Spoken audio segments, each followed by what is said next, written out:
Centro Espírita Altivo Panfiro. Uma casa de amor. Boa noite. Boa noite a todos. Boa noite aos nossos irmãos que nos assistem através dos nossos canais do Facebook, através do Instagram. Que a doce paz do Mestre Jesus possa nos inspirar, nos abençoar, para que possamos sentir a sua presença, para que nós nos sintamos mais calmos, mais serenos e assim podermos aproveitar essa chuva de bênçãos que vamos receber nessa noite. Vocês estão vindo pela primeira vez, sejam bem-vindas, que essa seja a primeira de muitas vezes. Nós hoje estudamos o Evangelho segundo o Espiritismo e nós vamos dar continuidade ao estudo do Evangelho. O capítulo a ser estudado hoje é o capítulo de número 23, que tem como título Estranha Moral. E quem vai fazer o estudo para a gente hoje é o Walter. Walter já é quase um trabalhador do SEAP, né, Walter? Porque está sempre aqui nos ajudando, trazendo o estudo. E os itens a serem estudados hoje serão os itens 16 a 18 do capítulo 23, que tem como título Estranha Moral. E esses itens 16 a 18 são continuação do início do capítulo que tem como título dos itens que tem como título Não Vim Trazer a Paz, mas a Divisão, que começa lá no item 9. A Daniela vai fazer a sustentação no momento do passe com o estudo do livro Caminho, Verdade e Vida. E a lição a ser estudada hoje é a lição de número 178, que tem como título A Porta Divina. E nós já estamos também terminando esse livro Caminho, Verdade e Vida. Um livro muito bom que nós estamos estudando aqui às quartas-feiras.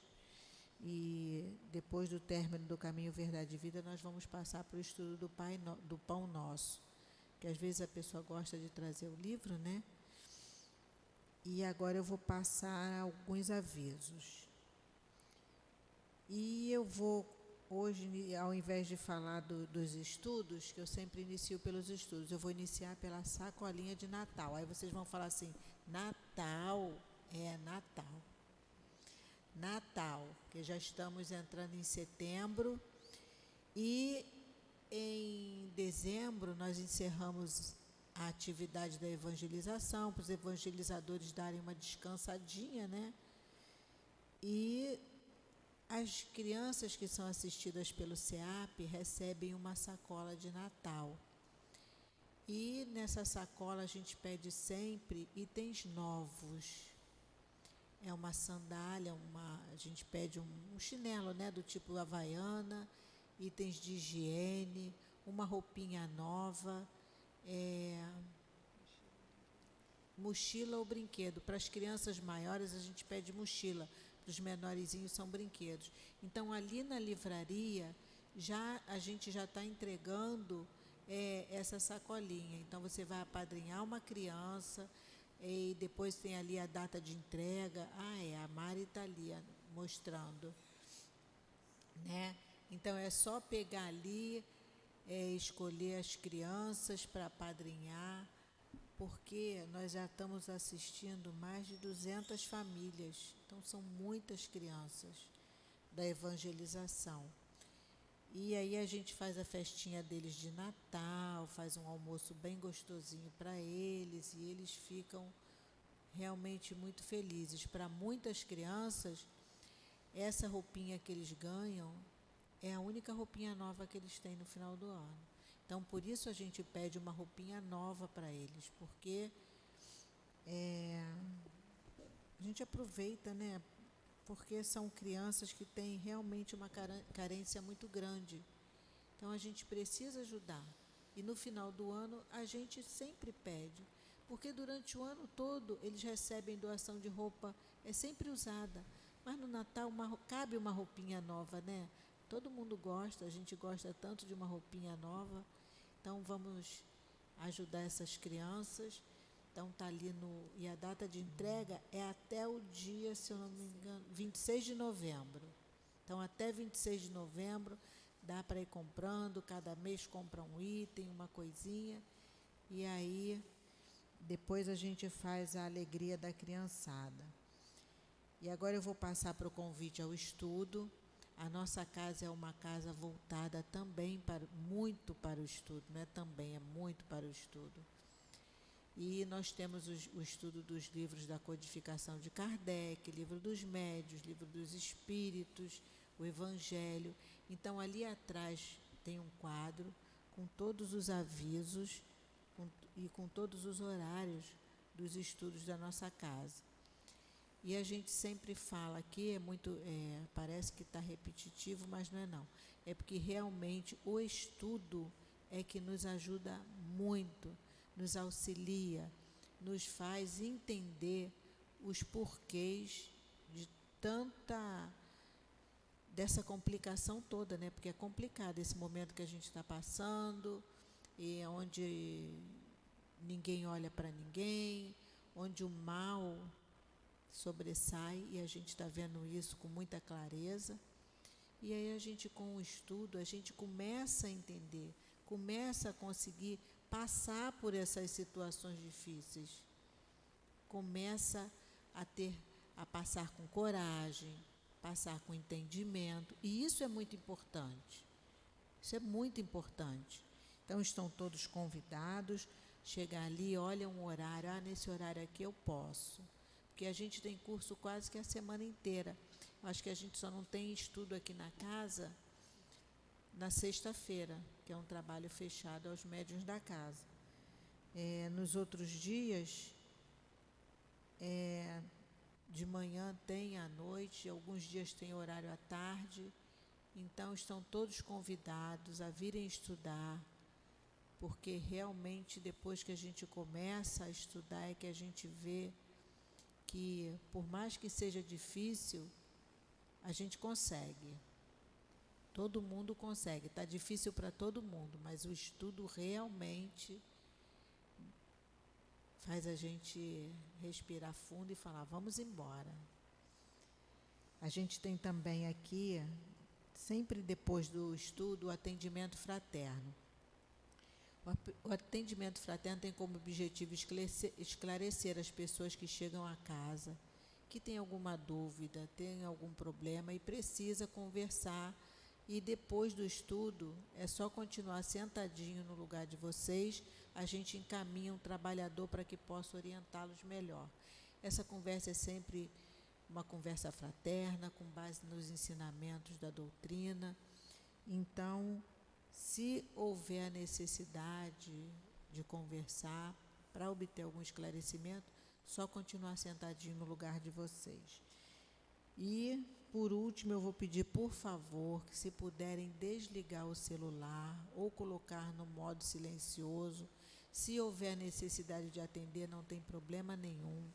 Só ir ali fora, atender, depois volta, para que o toque do celular não atrapalhe, porque o celular tocou, toda a atenção vai para o celular.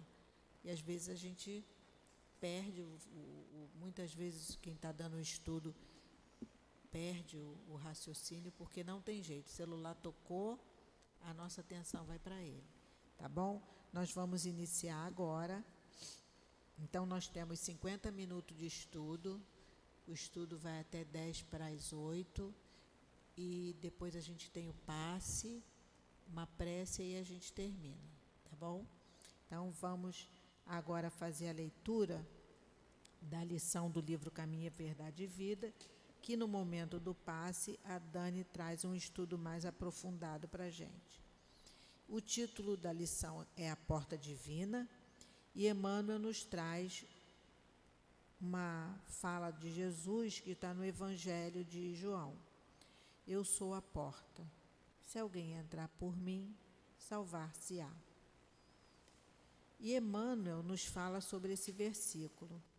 Nos caminhos da vida, cada companheiro portador de expressão intelectual um pouco mais alta converte-se naturalmente em voz imperiosa para os nossos ouvidos. e cada pessoa que segue à frente de nós abre portas ao nosso espírito. Os inconformados abrem estradas à rebelião e à indisciplina. Os velhacos oferecem passagem para o cativeiro em que exerçam dominação. Os escritores de futilidades fornecem passaporte para a província do tempo perdido. Os maledicentes encaminham quem os ouve a fontes envenenadas. Os viciosos quebram as barreiras benéficas do respeito fraternal, desvendando despenhadeiros onde o perigo é incessante. Os preguiçosos conduzem a guerra contra o trabalho construtivo. Os perversos escancaram os precipícios do crime. Ainda que não percebas, várias pessoas te abrem portas cada dia por meio da palavra falada ou escrita, da ação ou do exemplo. Examina onde entras com o sagrado depósito da confiança. Muita vez perderás longo tempo para retomar o caminho que te é próprio. Não nos esqueçamos de que Jesus é a única porta de verdadeira libertação. Através de muitas estações no campo da humanidade, é provável recebamos proveitosas experiências, amealhando-as à custa de desenganos terríveis. Mas só em Cristo, no clima sagrado de aplicação dos seus princípios, é possível encontrar a passagem abençoada de definitiva salvação. Então agora nós vamos fechar os nossos olhos, elevar o nosso pensamento a Deus nosso Pai, a Jesus nosso Mestre, nosso irmão amoroso, a espiritualidade amiga, presente no nosso SEAP, que prepara com tanto amor esse ambiente para receber a cada um de nós.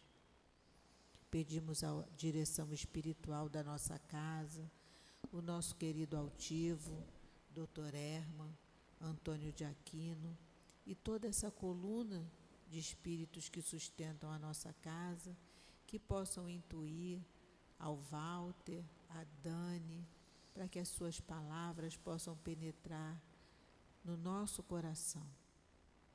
Pedimos assim ao nosso Mestre Jesus e a Deus nosso Pai a permissão para iniciarmos a reunião da noite de hoje. Graças a Deus. Eu vou ler só um trechinho do estudo do Evangelho para que o Walter possa iniciar o seu estudo.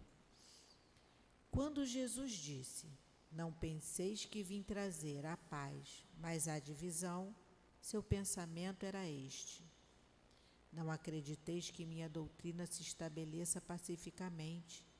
Ela trará lutas sangrentas para as quais o meu nome será o pretexto, porque os homens não terão desejado compreender-me. Os irmãos, separados por sua crença, lançarão a espada um contra o outro, e a divisão reinará entre os membros de uma mesma família que não tiverem a mesma fé." Então, eu vou passar agora a palavra para o Walter. O estudo vai até 7:50. Bom estudo.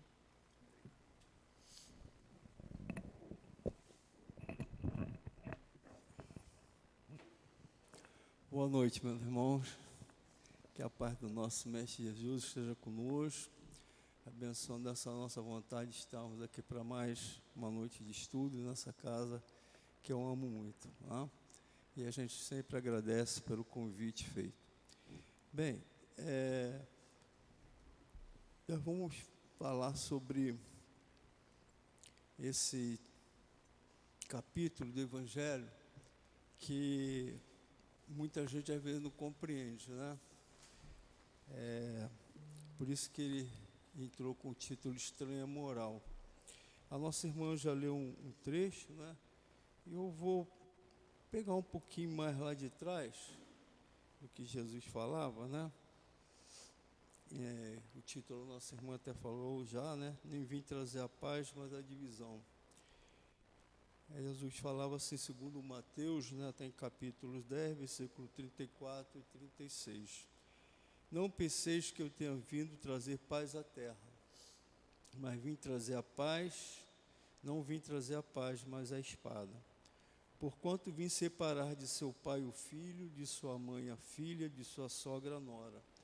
E o homem terá por inimigos de sua própria casa. E em Lucas, está lá em capítulo 17, versículo 49 e 53, é colocado assim também. Não vim para lançar fogo à terra. E o que é que desejo, senão que ele se acenda?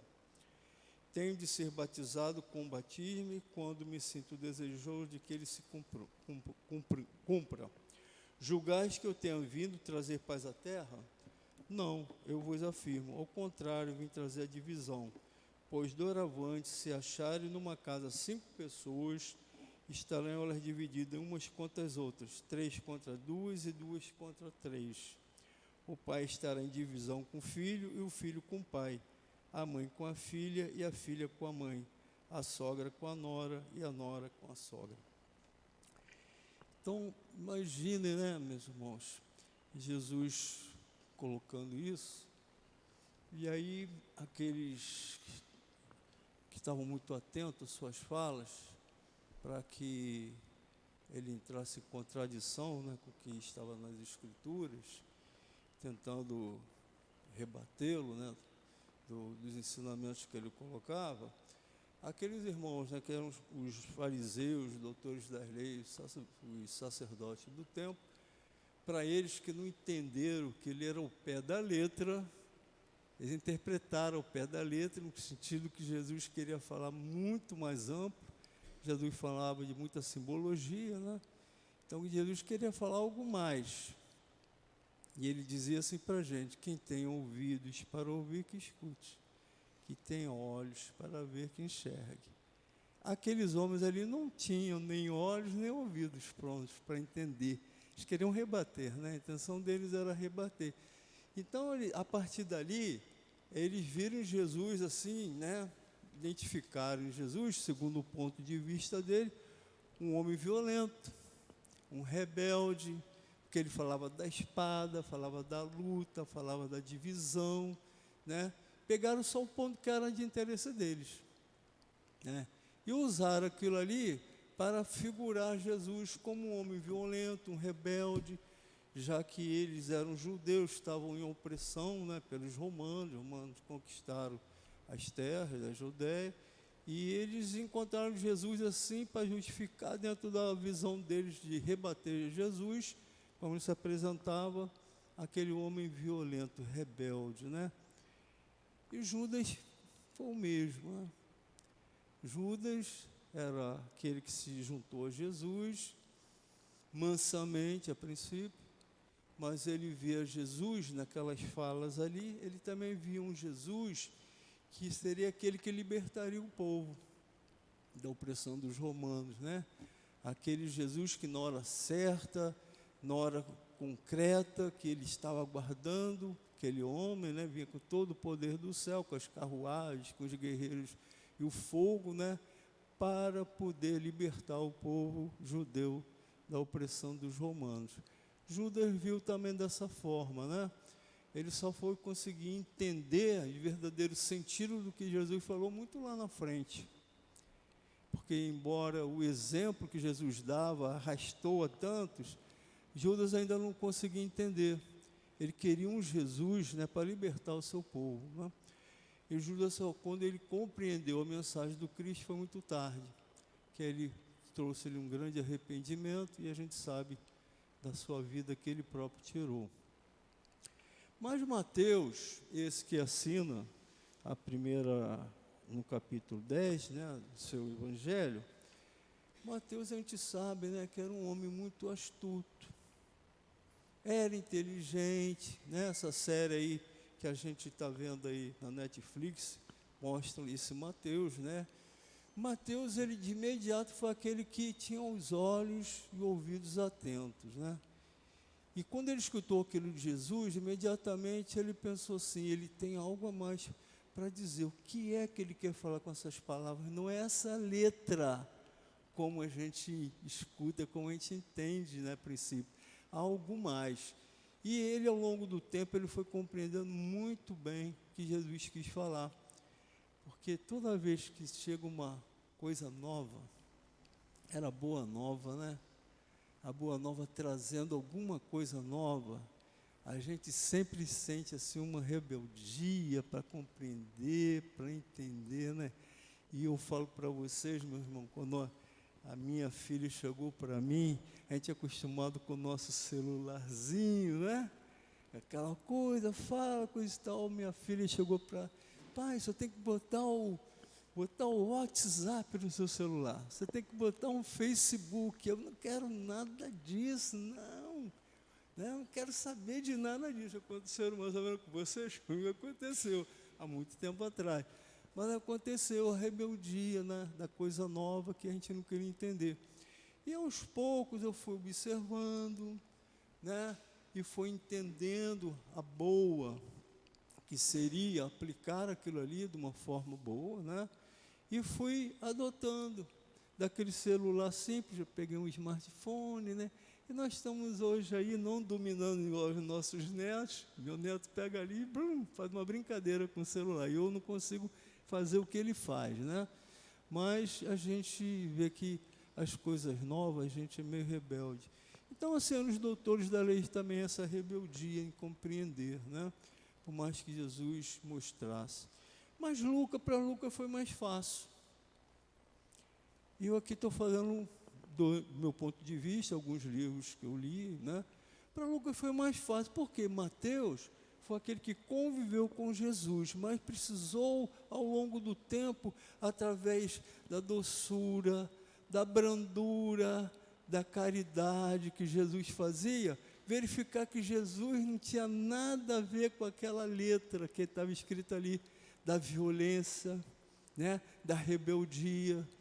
Jesus, ao contrário, era cândido, doce, falava da brandura, falava dos brando e pacífico, falava da caridade, do perdão, falava da espada, que não era para ser usada com violência, né? E a gente vai ver um pouquinho ali na frente, o sentido que ele colocou era outro, né?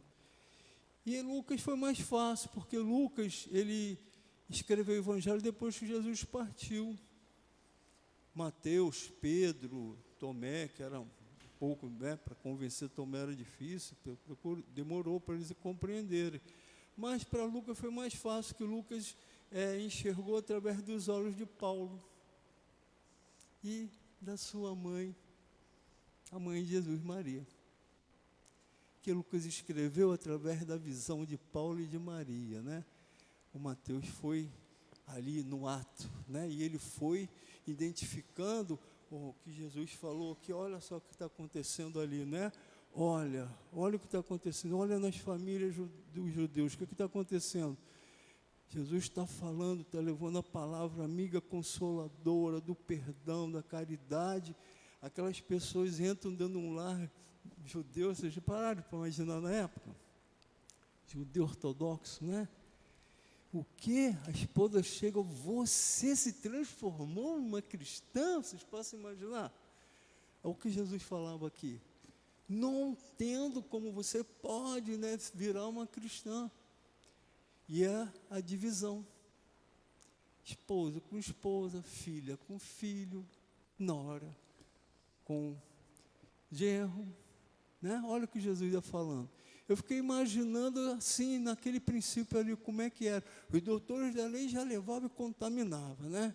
Tentavam contaminar só aquela letra que Jesus falava, né? E levava para os reis, levava para que os reis levassem para o imperador, né? Aquelas notícias desse homem rebelde, aquele homem violento. E para o povo Jesus mostrava sua brandura. E aquilo ali, Mateus, Pedro e tantos outros foram compreendendo perfeitamente bem. E a primeira experiência que eu posso imaginar é essa, né? Dentro de um lar judeu, as pessoas que iam, escutavam Jesus, se cativavam, ficavam assim emocionadas com aquelas falas que ninguém nunca tinha trazido. Nem Moisés, né? Moisés, ele trouxe as leis, né? Jesus trouxe a brandura, trouxe a meiguice, né? Trouxe a não violência. E imagina, né, aquela pessoa entrar dentro do lar de um judeu com isso. Mas Jesus falava do fogo, falava da centelha. O que ele queria falar? Porque o fogo, a centelha do fogo espalha. E a centelha era a centelha do seu amor, né? Centelha do seu amor, que aquela centelha entrava dentro daquele lar. E aquela pessoa, igual eu com o smartphone, rebelde, não queria aceitar o smartphone, né? Aquela pessoa adentrava, o esposo, não, eu não quero o smartphone, você está dando para entender? E a esposa, não, meu filho, o smartphone é muito bom, o WhatsApp é maravilhoso, o Facebook é bom, depende de como você usa, mas é muito bom. E ao longo do tempo eu não fui me deixando levar.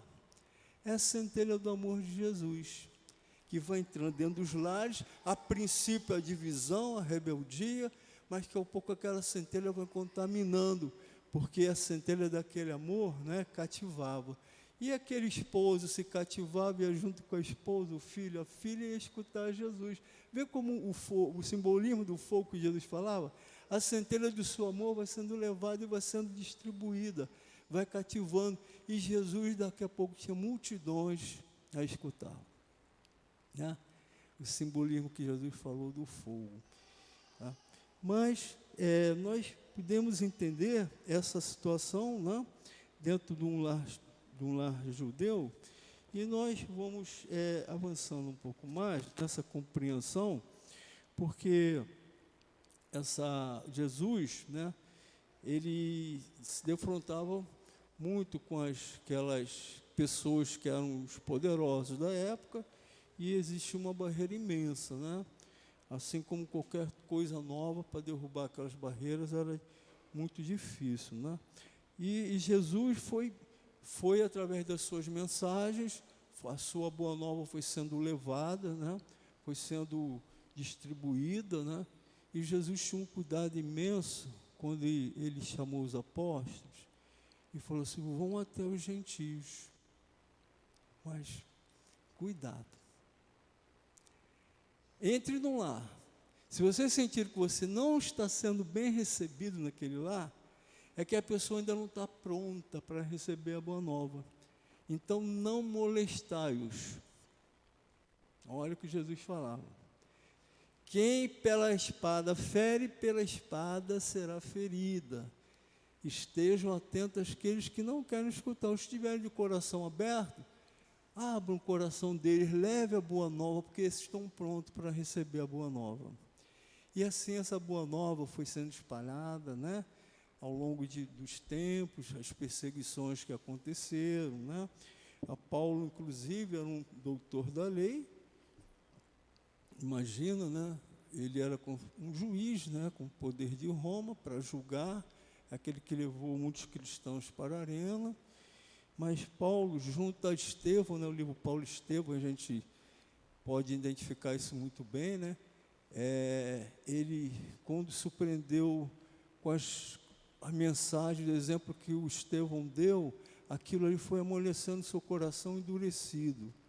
Né? Um juiz implacável, que conforme a leis existentes, a lei, né, do judaísmo, do judaísmo, né, e ele seguia aquelas leis judaicas. Como qualquer juiz, ele vai ler o que está descrito na lei e vai julgar. Ele julgava assim, daquela forma. Mas, ao pouco, ele foi observando, que Paulo também era muito observador. E Estevão foi um grande exemplo para ele, que mexeu com o seu coração. Jesus já tinha desencarnado, quando Jesus apareceu na estrada de Damasco para ele, né, foi só aquele momento de amolecer totalmente o coração de Paulo. Que Jesus chega para ele e fala assim: Paulo, por que tu me persegues? Esta não é a sua missão, Paulo. Você não veio para esse mundo para ser esse julgador e levar os meus irmãos para as arenas, né? Olha o que você está fazendo. A sua missão é outra, acorda. E Jesus chama a gente também tem esses chamamentos, né? Aquele momento foi de foi do nosso Saulo, né? E aí Saulo imediatamente acordou, despertou, né? Aquela centelha de amor entrou dentro dele também, e imediatamente: mestre, o que tu queres que eu faça? Daí para frente foi aquele grande divulgador, né? Aquele que levou essa centelha do amor de Jesus para todos, inclusive o centro de Roma, que muito temiam. Graças a Paulo, hoje na Grécia nós temos as igrejas ortodoxas, e em Roma, depois de 3 séculos de muita luta, né, nós tivemos o nosso imperador Teodósio, 380 depois, demorou 3 séculos, mas às vezes demora, mas as verdades vai acontecendo, precisam e vão chegando, essa informação vai sendo distribuída, e chegou a um ponto em que aqueles que eram adoradores de deuses, né, pagãos diante dos cristãos, se tornaram cristãos também, a partir de um decreto de Teodósio, levando a doutrina cristã para a religião oficial do Império Romano, né? A gente está passando assim pela história para a gente entendendo. E aí, a partir daí, gente, olha como Jesus tem razão. Aí nós viramos cristãos. O império virou. Aí quem não era cristão eram os perseguidos. Olha como Jesus falava. A briga, né, a divisão que a gente vai criando, né? E, de novo, dentro dos seus próprios lares, a divisão, de novo, as discussões, né? E Jesus tinha razão, porque através de um ato, de um decreto, né, só era considerado cidadão romano quem fosse cristão. Quem não fosse cristão era pagão e não tinha direito a receber as regalias de um cidadão romano. A coisa inverteu, né? Então, as perseguições para aqueles que não eram cristãos, como a gente gosta, né? Nós, ser humano, conforme as coisas vão acontecendo, a gente vai invertendo os papéis, né? E logo em seguida, com a posse, né, do papado, dos reis, aí nós tivemos as perseguições, aqueles que eram pagãos, nós nos achando no direito de invadir a terra do outro e impor o nosso cristianismo. Olha como Jesus tinha razão, né? Ele sabia que isso ia acontecer em seu nome. Em vez de a gente levar com brandura, sem fogo, sem espada, né? A gente levava de uma forma sempre violenta. E passamos a querer impor, né, dentro do território do outro, esse cristianismo, né? Mas Jesus deixou muito claro 2 situações, né? Aquela que Jesus estava no Morro das Oliveiras, em que Pedro estava ao lado de Jesus, um soldado que veio para prender Jesus para o julgamento. Pedro não se conformou, né? Pedro não se conformou. O que o Pedro fez? Puxou da espada, da bainha do soldado, né? E o que ele fez? Achando que estava defendendo Jesus, né? Cortou a orelha do soldado. O que Jesus falou? Pedro, não é pela espada que nós vamos levar a boa nova adiante, Pedro. Não é pela violência, né? E eu preciso que seja cumprido o que está na Escritura. Embaia a sua espada, Pedro. E Jesus, para tentar acertar aquela condição ali, né? Pedro seria aquele que estaria transgredindo muito uma lei, né? Recolocou a orelha daquele homem no lugar e foi tomar, né, aquilo que estava previsto na sua vida, né? A sua missão que estava prevista nas Escrituras, aquele aprisionamento e todo o sofrimento que Jesus ia passar, né? E Pedro foi aquele que entendeu ali, mais uma vez, aquela ideia, né? E mais uma vez ele falou: Pedro, quem fere pela espada será ferida, né? Aí lá na frente nós hoje compreendemos muito bem. Na época a gente não compreendia o que Jesus quis falar, mas a gente compreende muito bem o que o Cristo quis falar para a gente, né? Porque tem uma lei de ação e reação, lei de causa e efeito, que nos esclarece muito bem, né? Quem fere pela espada será ferida, lei de causa e efeito, ação e reação. A nossa doutrina nos esclarece muito, mostrando as ações correspondem a uma reação, e a cada causa, né, existe um efeito. Esses efeitos vão surgindo conforme aquilo que nós vamos executando de bom ou ruim que nós façamos da nossa vida, né? E outra passagem também foi muito clara, foi quando Jesus foi entregue logo em seguida a Pilatos para o julgamento, né? E Jesus, a gente lembra das cenas, Jesus em nenhum momento era violento. O único momento que Jesus foi assim titulado como violência, mas porque Jesus agiu daquela forma porque precisava, porque faziam do templo, né, do templo da Judeia, né, na Jerusalém, faziam do templo um mercado, né, gente? Se vendia de tudo para as oferendas, tudo era acertado através das oferendas, todo o pecado que você tinha, se você fizesse a sua oferenda certa, no preço certo, no peso certo, estava tudo certo, né? E aí Jesus fez aquela condição de: olha o que vocês fizeram com a casa do meu pai, né? A casa do meu pai virou um mercado, né? Foi a única passagem que a gente lembra que Jesus foi um pouquinho mais alto, porque ele precisou fazer aquilo ali, né? Mas Jesus sempre mostrou a sua meiguice, a sua brandura, através dos atos, das ações que ele fazia com cada um de nós, né? E diante de Pilatos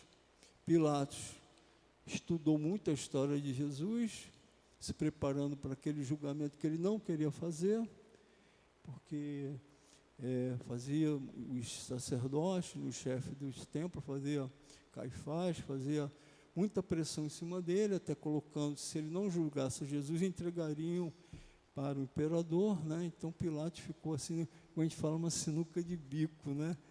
E aí Pilatos interpretou, analisou Jesus, a cada palavra, a cada gesto, tudo que ele escutava sobre Jesus, e concluiu diante de Caifás, né?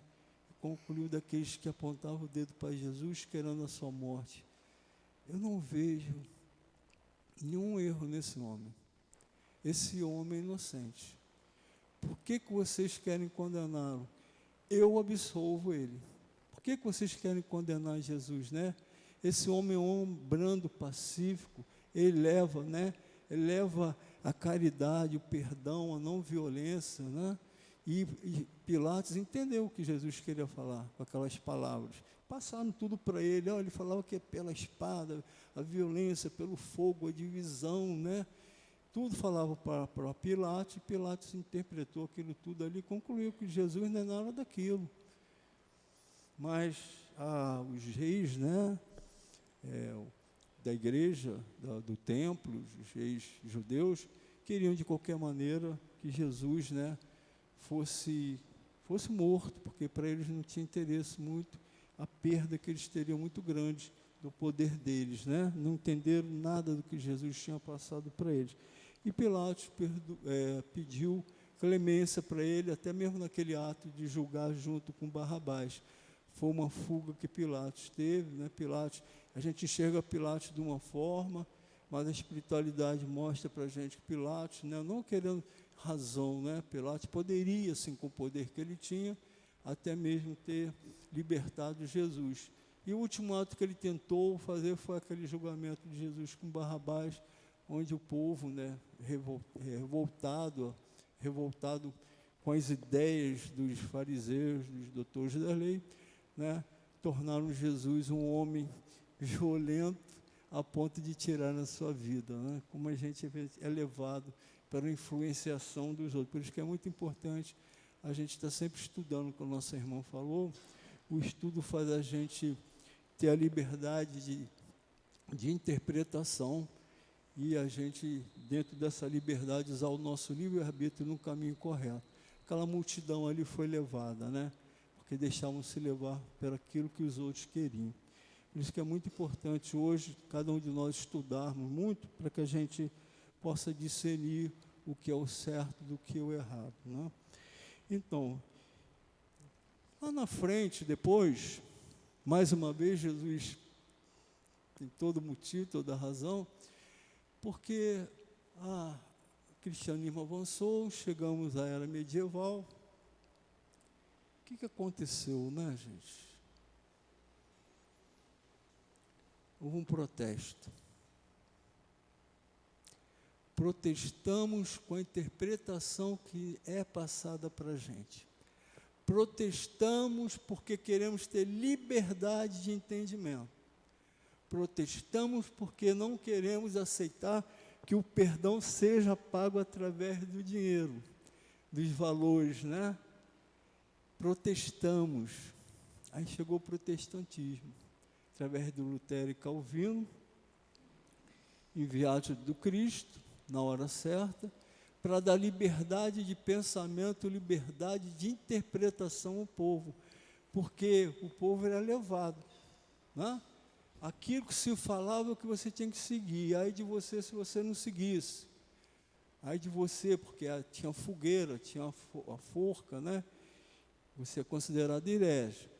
Então o protestantismo foi uma ideia de libertação ao entendimento, e até mesmo para o conhecimento, né? Tirando do poder da igreja, dos castelos, só aqueles que poderiam interpretar, e aqueles que interpretassem a maneira como eles queriam, segundo seus interesses, nós tínhamos que aceitar. Então o protestantismo foi isso, né? Que a própria doutrina, tem um livro chamado Lutero, quem puder leia, para entender melhor o que eu estou falando, foi enviado pelo Cristo porque era necessário, né? Que a igreja estava usando muito do seu poder para manipular todo o povo. Mas o protestantismo se espalhou, levou divisão para dentro da família, levou divisão entre países, né? A Espanha, por exemplo, está o exemplo da história aí, a Espanha foi duramente separada, cristãos e protestantes. Olha só o que Jesus falava. Irmão brigando com irmão, cristão brigando com cristão, né? Todos eram cristãos e estavam brigando, irmão contra irmão. Genro contra nora, esposa contra esposa, país contra país. E na Espanha, com exemplo do que mostra a nossa história, estava ali, foi dividida, né? Brigas horrendas aconteceram por causa disso. A Alemanha, né? Na Inglaterra, até poder se aceitar, né? Aceitar aquela boa nova que chegava. E hoje a gente olha a nossa volta, gente. Está falando lá de 1500, né? Então, em 2024. Olha o que fizeram com o protestantismo, que era para ser uma coisa muito legal, tá? Está defendendo, mas a gente tem que mostrar, né? E é para ser uma coisa muito legal, porque estava previsto, o Cristo previu isso. Olha o que fizeram, né? A gente hoje chega ali na esquina, um é luterano, o outro é do sétimo dia, o outro é batista. Olha a divisão que Jesus falava. Isso não está incriminando, não, mas o que Jesus falava acontecendo. Por quê? Por causa da interpretação de cada um. Interpretação dos homens, né? Nós vamos criando essas divisões, e essas divisões vão criando os desentendimentos. Mas Jesus colocou assim, na hora certa, nós encaminharemos, quando a humanidade tiver o mínimo de condição para recebê-la, um Consolador que a tudo explicará, que a tudo dirá as verdades, né? Aqui o Cristo mandou para a gente, no Evangelho, assinando as mensagens. Santo Agostinho, São Vicente de Paulo, São Luís, Nicolau Maradene, tudo da Igreja Católica. São aqueles irmãos, Santo Agostinho já tinha muito conhecimento, que a gente está lá no início do Evangelho, quando ele estava a caminho da estrada de Damasco, falando de Santo Agostinho como Paulo. Santo Agostinho é a encarnação de Paulo. Então, olha o que eles mandam para a gente né, a igreja tomando, né, com aquele vulto, poder que a igreja tinha, chega uma outra boa nova. Aquela boa nova mexe, né, igual Jesus trouxe o cristianismo, a doutrina espírita sacudiu, né, gente? Sacudiu a ponto de, quando os livros já estavam prontos, Kardec perseguido, divisões, né? Imagina, né, na França, onde tudo começou, a pessoa chegou assim: olha, eu adorei o Kardec, e o esposo é cristão ferrenho, né? Vocês imaginaram? Como esse homem que está falando essas coisas, esse fenômeno maluco, de pessoas se comunicarem com os mortos, que a vida continua, que doideira é essa? Vocês podem imaginar a fala, né, na casa? Mas, meu querido esposo, né, Kardec fala a verdade, Santo Agostinho está falando, é São Vicente de Paula, é eles mesmo da igreja. Mas a gente às vezes não está com o ouvido pronto para escutar, não queremos entender. Só o tempo, né? Só o tempo vai fazendo, como tudo. Cristianismo, né? Roma que, né, levou vários para a arena, depois cedeu. E assim foi, né? E chega dessa doutrina espírita maravilhosa, com as informações na boca daqueles que eram na igreja para convencer, mas mesmo assim não convenceu. Mas estamos com a doutrina aí avançando, né? Aí nós vamos ler aqui, no item 17, depois do 18, o que fala, né? O Espiritismo vem realizar na época prevista as promessas do Cristo. Entretanto, não pode fazer sem destruir os abusos. Como Jesus, ele topa com orgulho, egoísmo, ambição, cupidez, o fanatismo cego, os quais, levados às suas últimas trincheiras, tentam barrar-lhe o caminho e lhe suscitam entraves de perseguições. Olha o que o Cristo falava, né, lá atrás, né? Também ele, portanto, tem de combater, mas o tempo das lutas e das perseguições sanguinolentas passaram, são todas de ordem moral, as que terá de sofrer, e próximo lhes está o termo. As primeiras durante séculos, falar do cristianismo, estas durarão apenas alguns anos, porque a luz, em vez de partir de um único foco, irrompe de todos os pontos do globo e abrirá mais de pronto os olhos aos cegos. A centelha do amor do Cristo chegando através da própria doutrina espírita, né? Essas palavras de Jesus devem, pois, entender-se com referência às cóleras que a sua doutrina provocaria, aos conflitos momentâneos, a que ia dar causa às lutas que teria que sustentar antes de se firmar, como aconteceu aos hebreus antes de entrarem na terra prometida, e não como decorrente de um desígnio premeditado de sua parte de semear a desordem e a confusão. O mal viria dos homens e não dele, que era como um médico que se apresenta para curar, mas cujos remédios provocam uma crise salutar, atacando os maus humores do doente. Olha, né? Olha como Jesus tinha razão. Meus irmãos, eu já comentei isso aqui. Eu nasci no berço espírita. Estou falando de 1960 e pouco. Né? Quantas vezes, por causa da doutrina, dá medo, né? Aqueles que não compreendem, dá medo. Igual quando Jesus trouxe o cristianismo, deu medo para os judeus, para os romanos. Mudar, modificar, leva tempo. A nossa doutrina está aí, eu estou falando de 1960.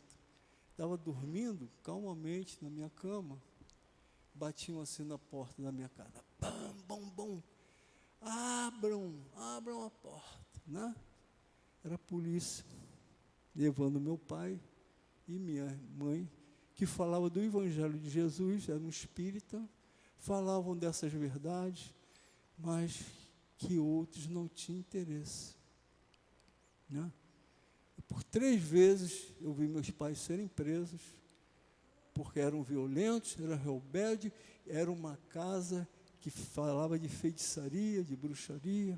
Olha o que se pensava em 1960. né? E a gente sabe disso, né? E eu vi meus pais sendo levados como rebeldes, rebelião, né? Precisou muito tempo para a gente chegar aos nossos, atualmente, eu vou falar, para que a gente possa entender o que o Cristo falava, né? O tempo demora, porque a rebeldia, aqueles que não estão com o coração prontos, preparados, demoram em compreender. Igual eu, quando recebi o primeiro smartphone na minha vida, presente. Pai, pega esse celular velho, toma esse novo. Não quero, eu quero o meu velho, né? Aí minha filha foi, botou todos os programas, coisa e tal. Um dia eu fui lá, é assim mesmo, gente, dentro da casa da gente, né? Aí vai lá, o que? Ela foi lá na casa espírita, lá é bruxaria, feitiçaria, estou falando de 1960. Aí as pessoas vão vendo que não é nada disso. A gente fala de Jesus, fala das verdadeiras interpretações do que Jesus quis falar. Falamos de misericórdia, de brandura, de perdão, de caridade, acima de tudo. Quanta caridade se faz numa casa espírita. Mas leva tempo as pessoas compreenderem isso, né? Daquilo ali, certa feita, eu estava dentro da minha escola, tinha uns 8 anos, mais ou menos, e meu receio era aquilo ali, que a diretora deu uma ordem, falou assim, escreva aqui, qual é a tua religião? Vocês imaginam, gente, hoje isso acontecer isso, né? Mas naquela época acontecia. Sabe quem foi o único que teve coragem de botar? Porque meu pai falou assim, coloca que você é espírita. Mas pai, meus amigos, meus colegas, vão tudo me dar gelo, né? Gelo. Vão me gelar, pai, vão me dar gelo, né? Não importa. Depois você continua sendo quem você é e mostra o que você é. A pessoa boa e caridosa, como você é. Eu te conheço. Tá bom, pai. Temia, né? Aí escrevi lá, espírita. Foi o único. De 45 anos. E eu sabia que entre os meus amigos ali tinham bandistas, né? Também são irmãos nossos. Tinha outros que frequentavam outras casas, mas não tinham coragem de colocar. Porque era muita coisa, né, que vinha em cima. E imediatamente eu senti isso, né? Que as mães viravam para os meus amiguinhos e falavam assim, afasta dele. Não serve para ser teu amigo, né?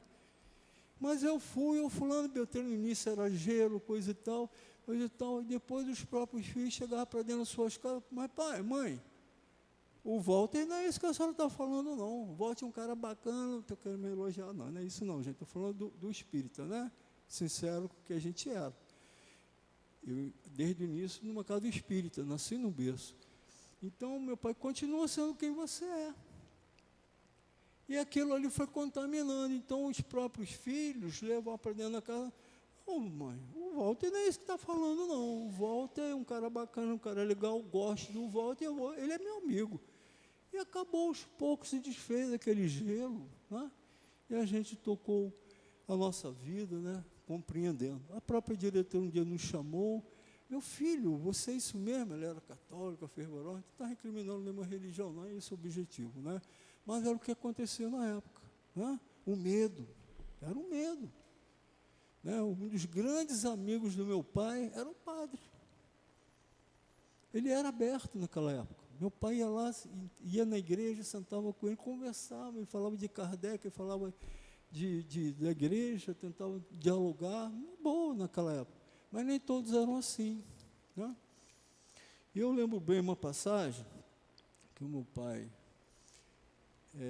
eu presenciei, chegou uma senhora na nossa casa, ela muito sofrida, chorando muito, machucada, porque quando ela chegou na casa e o marido soube que ela estava frequentando uma casa espírita, o marido não aceitou de jeito nenhum, brigaram, se desentenderam, o que Jesus falava, né? Meu pai ficou muito revoltado, entendi, mas a gente fala de Jesus, a gente fala mesmo que o padre falava na igreja, né? Aí mencionava até o padre Luiz, né, que era o padre lá da paróquia, lá perto de casa, eles eram muito amigos, e aí, poxa, a gente fala a mesma coisa, né, coisa e tal, eu vou lá conversar com ele. Aí meu pai foi lá, conversou com ele, Ele se acalmou, começou 2 semanas depois ele estava frequentando a nossa casa. Né? Que meu pai desfez aquela imagem. Vai lá e vê, né? Vai você pessoalmente, escuta, interprete. Pode me criticar se você quiser, fique à vontade no seu entendimento. Você vai ver que lá que não é uma casa de feitiçaria, de bruxaria, é uma casa de paz, de harmonia, e leva a palavra do Cristo na verdade do que ele tinha que levar. E aquele homem passou a frequentar, né, a casa que meu pai frequentava, e depois se tornou um membro. E assim vai, como vai acontecendo, né, meu irmão? Eu, certa feita, vou deixar 5 minutinhos para falar do último ponto aqui. Eu me senti numa situação meio complicada. A nossa menina que trabalhava lá em casa, com a gente, ela era evangélica, né? O marido dela é evangélico, o filho dela é evangélico também, então a família evangélica. Conversava muito com o marido dela, a gente trocava ideias, falava da igreja dele, eu falava que ele aceitava, a gente batia um papo muito legal. Só que ele teve um problema, né? Surgiu um tumor, desencarnou. Na hora que ele desencarnou, ele virou para a esposa dele e falou assim: olha, pode os pastores lá da igreja, quando eu estiver lá no meu funeral, eu queria que o Walter falasse uma palavra lá para mim. Vocês imaginam a complicação? Quando ela me pediu, Sr. Walter, meu marido pediu para o senhor falar alguma coisa lá no velório. Só tinha evangélico. Aí aquela coisa, ou você rejeita, ou você não. Eu não vou ofender ninguém, não vou querer sobrepor a ninguém, mas vou falar aquilo que é necessário falar, né? Já que ele me pediu. E a gente foi lá, e aí tinha 3 pastores, o primeiro olhou assim para mim, aí falou um monte de impropérios, né? Eu olhei calmo, tranquilo, estava sozinho, pedi ajuda, né? Aí veio um segundo, mais ou menos, e um terceiro, que era o mais velho, o outro era o mais novo.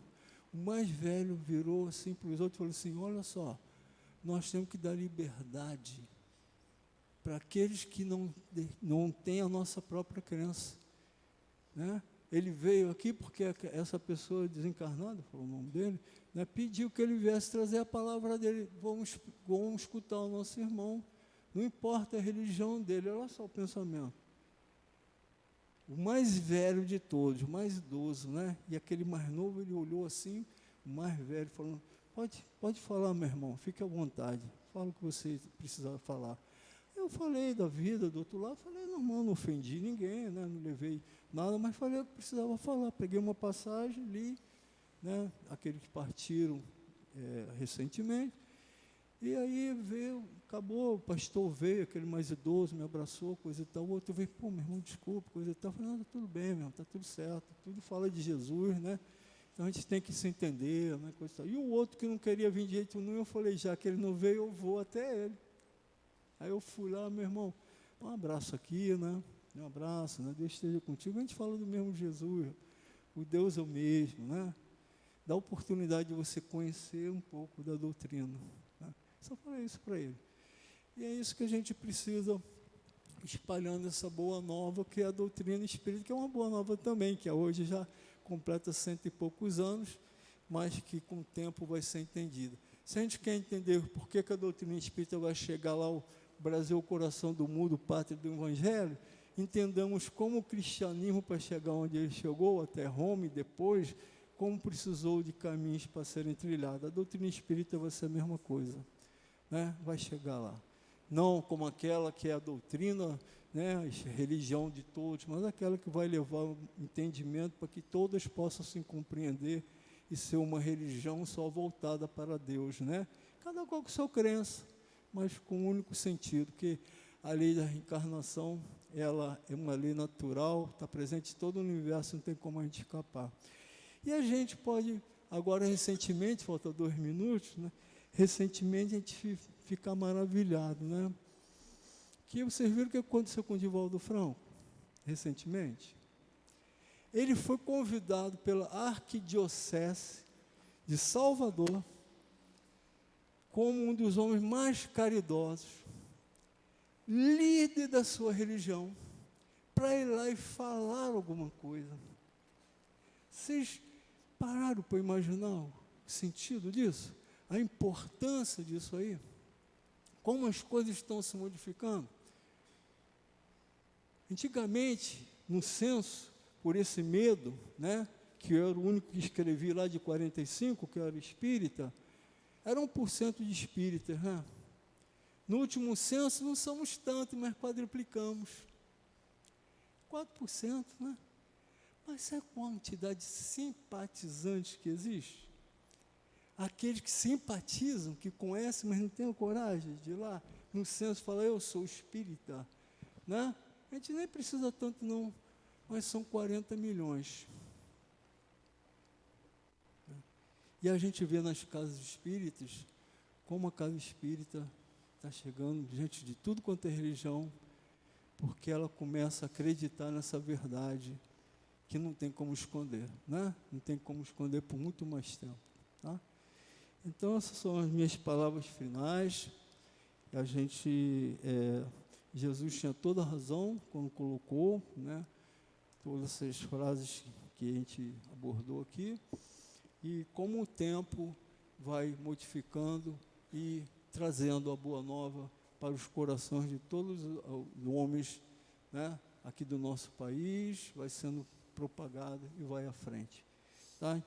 Então, confiamos que o Cristo, nele não erra, né? O caminho dele é esse aí, tá? Então, muita paz, obrigado pela atenção de vocês, até a próxima, se me convidarem. Graças a Deus. Obrigado, Walter, pelo estudo. Nós vamos passar agora ao segundo momento, o momento do passe. Eu vou pedir, por favor, aos médios que se coloquem. Vocês que chegaram depois que a reunião já tinha iniciado, vocês podem passar para o lado de cá, por favor, do salão? Porque esse lado aqui, os médios, as pessoas já receberam o passe. Vamos elevar o nosso pensamento a Deus, ao nosso Mestre Jesus, pedindo, Senhor, que possamos nesse momento receber os fluidos tão necessários ao nosso refazimento. Pedir uma espiritualidade amiga presente na nossa casa, que através dos médiuns possamos ser merecedores da cura, Senhor, que viemos buscar na Tua casa. Que seja em nome de Jesus e em nome de Deus, nosso Pai, que possamos dar início ao trabalho dos passes. Graças a Deus.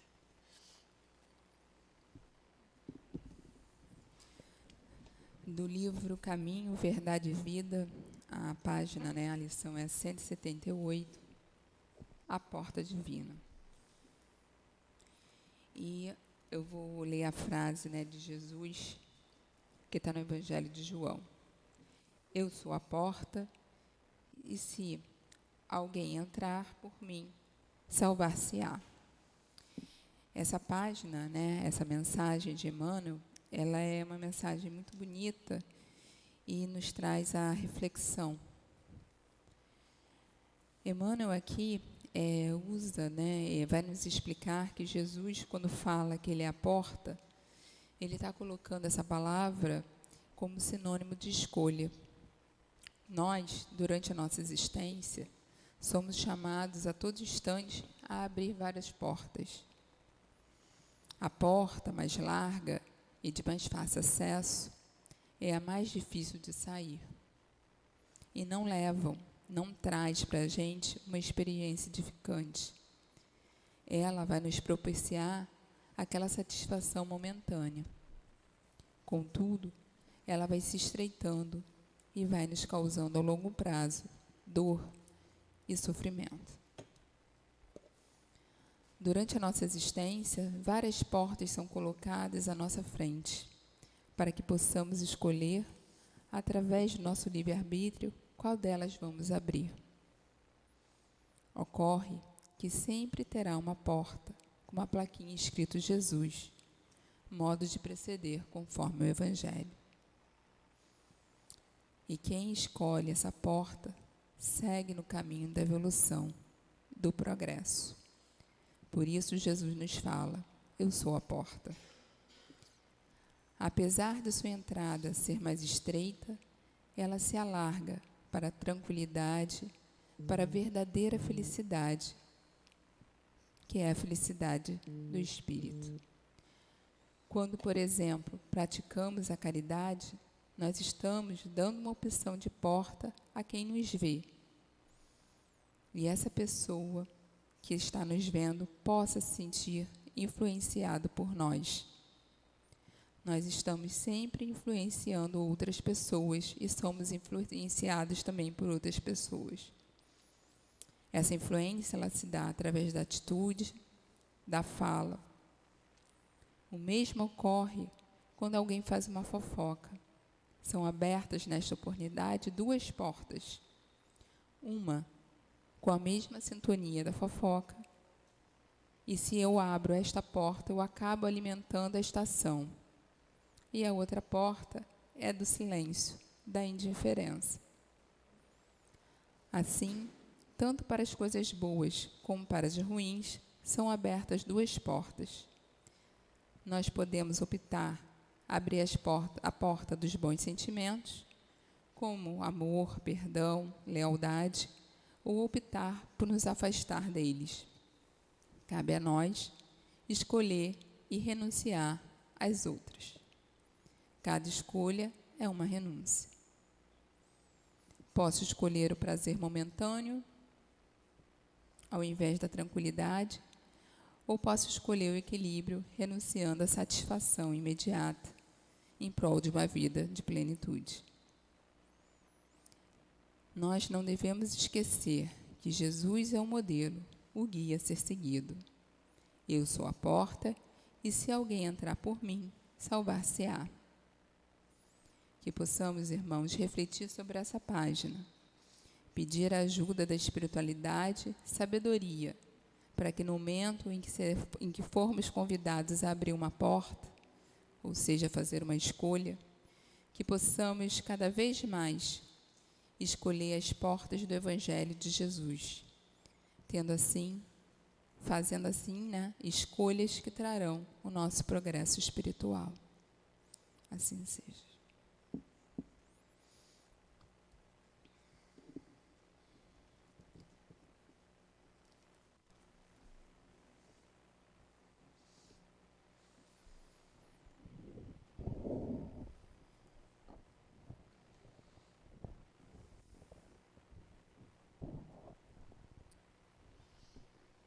Nós vamos passar agora a leitura da mensagem do plano espiritual. Paz. Deus, Pai de amor e de misericórdia, pedimos o médico Jesus. Só Ele, o Nazareno, consegue cicatrizar, curar feridas de muitos que sem uma direção, perdidos por não saberem usar seu livre-arbítrio, sofrem. Pedimos o médico Jesus por vocês, irmãos que lutam pelo próximo, sem esperar o retorno. Pedimos o médico Jesus pelos irmãos que já entendem a doutrina espírita, já entendem o Evangelho de Jesus, e assim ajudam, aliviam, saciam, sem comentários, mas certo que a providência divina os dará em dobro.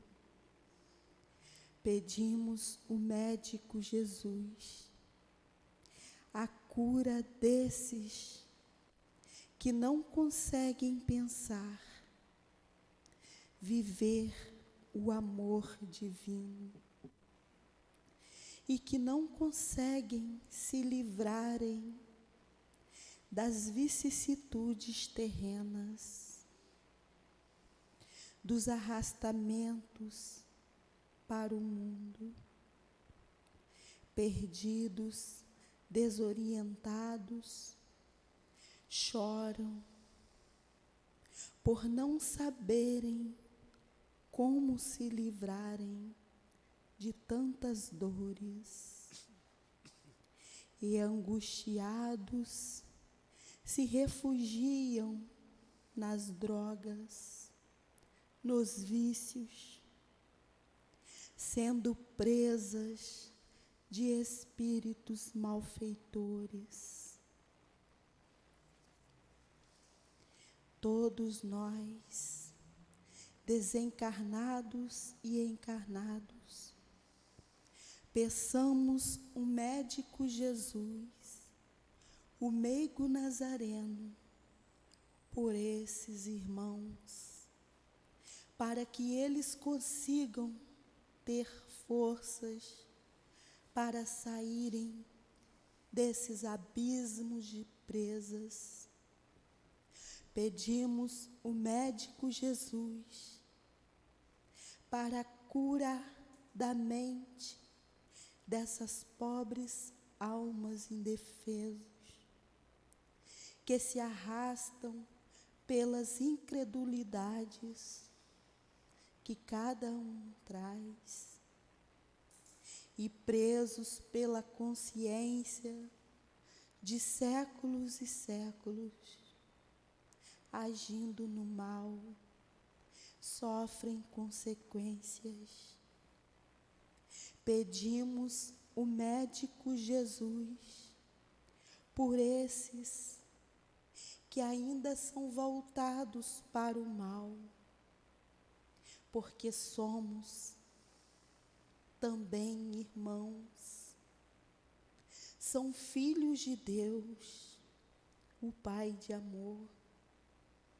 Pedimos o médico Jesus para que chegue o instante de verem a sua luz grandiosa raiar sobre si, e com essas maravilhas sentirem-se livres dos arrastamentos, curados, libertos do mal, ainda envolvidos nessa imensa luz, sintam seus corações vibrarem, alegrias, amor,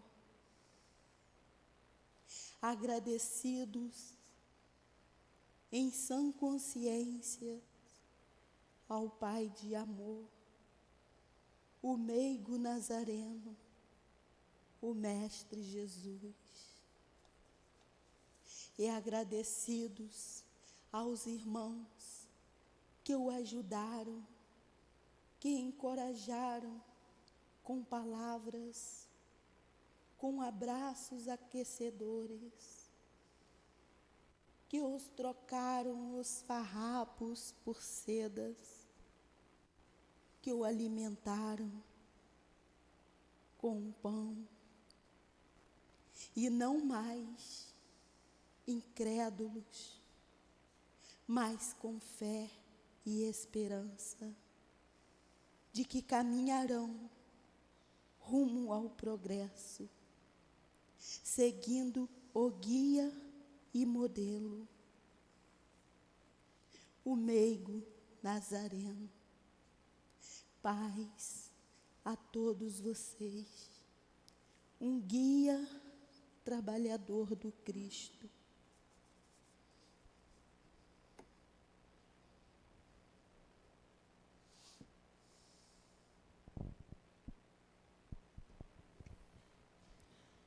Deus nosso Pai, Jesus nosso Mestre de amor e bondade, espiritualidade amiga, que sustenta o nosso SEAP, a nossa casa de amor. Mais uma vez agradecemos por toda essa vibração de paz e de amor que recebemos nessa casa. Agradecemos a direção espiritual da nossa casa, o nosso querido altivo, Dr. Herman, Antônio de Aquino, e todos esses espíritos amorosos que fazem parte da coluna que sustentam a nossa casa de amor. Agradecemos ao nosso Mestre Jesus, o médico das nossas almas, esse irmão tão amoroso, pela oportunidade de aqui estarmos trabalhando na tua seara. E te pedimos, Senhor, fica conosco, pois muito ainda precisamos de ti. Leva-nos, Senhor, aos nossos lares, em paz, e que lá possamos ser mais um ponto de luz.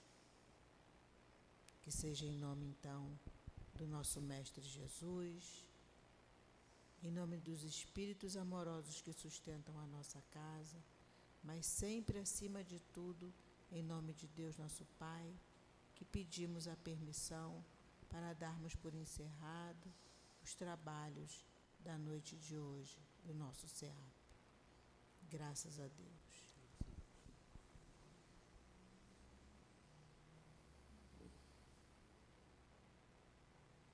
SEAP, Centro Espírita Altivo Panfiro. Uma casa de amor.